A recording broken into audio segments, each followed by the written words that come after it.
राजसत्ता पर विराजमान लोग ही नहीं बनाते हैं। ये देश शासन की धुरा संभालने वाले नहीं बनाते हैं। ये देश बनता है कोटि कोटि जनों के पुरुषार्थ से, ऋषियों के, मुनियों से, वैज्ञानिकों के, शिक्षकों के, किसानों के, जवानों के, सेना के, मजदूरों के, हर किसी के प्रयास से देश बनता है। हर किसी का योगदान होता है, व्यक्ति का भी होता है, संस्थाओं का भी होता है। आज मैं बहुत गर्व के साथ एक बात का जिक्र करना चाहता हूं। आज से 100 साल पहले एक संगठन का जन्म हुआ, राष्ट्रीय स्वयंसेवक संघ। 100 साल की राष्ट्र की सेवा एक बहुत ही गौरवपूर्ण स्वर्णिम पृष्ठ है। व्यक्ति निर्माण से राष्ट्र निर्माण के संकल्प को लेकर के 100 साल तक मां भारती का कल्याण का लक्ष्य लेकर के लक्षावधि स्वयंसेवकों ने मातृभूमि के कल्याण के लिए अपना जीवन समर्पित किया है। सेवा, समर्पण, संगठन और अप्रतिम अनुशासन, ये जिसकी पहचान रही है, ऐसा राष्ट्रीय स्वयंसेवक संघ दुनिया का ये सबसे बड़ा एनजीओ है। एक प्रकार से 100 साल का उसका समर्पण का इतिहास है। आज लाल किले की प्राचीर से 100 साल की इस राष्ट्र सेवा की यात्रा में योगदान करने वाले सभी स्वयंसेवकों को आदरपूर्वक स्मरण करता हूं और देश गर्व करता है राष्ट्रीय स्वयंसेवक संघ की इस 100 साल की भव्य समर्पित यात्रा को, और हमें प्रेरणा देता रहेगा। मेरे प्यारे देशवासियों, हम समृद्धि की ओर जा रहे हैं, लेकिन समृद्धि का रास्ता सुरक्षा से गुजरता है। पिछले 11 वर्षों में राष्ट्र सुरक्षा, राष्ट्र रक्षा, राष्ट्र के नागरिकों की रक्षा, इन सभी मोर्चों पर हमने पूरे समर्पण भाव से काम किया है। हम बदलाव लाने में सफल हुए हैं। यह देश जानता है कि हमारे देश का बहुत बड़ा जनजातीय क्षेत्र नक्सलवाद की चपेट में, माओवाद की चपेट में पिछले कई दशकों से लहूलुहान हो चुका था। सबसे ज्यादा नुकसान मेरे आदिवासी परिवारों को हुआ। आदिवासी माताओं बहनों ने अपने सपने के होनहार बच्चों को खो दिया। नौजवान बेटे गलत रास्ते पर खींच लिए गए, भटकाए गए, उनकी जीवन को तबाह कर दिया गया। हमने फौलादी हाथ से काम लिया। एक समय था, कभी 125 से ज्यादा जिलों में नक्सलवाद अपनी जड़ें जमा चुका था।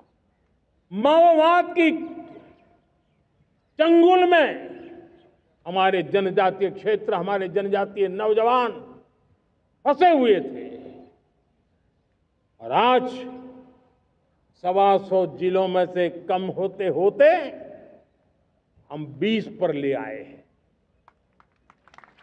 उन जनजातीय समाज की सबसे बड़ी हमने सेवा की है। और आप देखिए, एक जमाना था जब बस्तर को याद करते ही माओवाद, नक्सलवाद, बम बंदूक की आवाज सुनाई देती थी।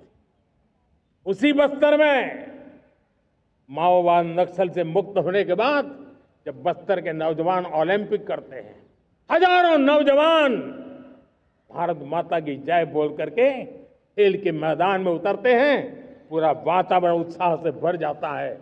ये बदलाव देश देख रहा है। जो क्षेत्र कभी रेड कॉरिडोर के रूप में जाने जाते थे, वो आज विकास के ग्रीन कॉरिडोर बन रहे हैं। साथियों, हमारे लिए गर्व की बात है, भारत के नक्शे में जिन क्षेत्रों को लहूलुहान कर दिया गया था, लाल रंग से रंग दिया गया था, हमने वहां संविधान, कानून और विकास का तिरंगा फहरा दिया है। मेरे प्यारे देशवासियों, ये भगवान बिरसा मुंडा की 150वीं जयंती का अवसर है। तब इन जनजातीय क्षेत्रों को नक्सल से मुक्त कर करके, मेरे जनजातीय परिवार के नौजवानों की जिंदगी बचा करके हमने भगवान बिरसा मुंडा को एक सच्ची श्रद्धांजलि दी है।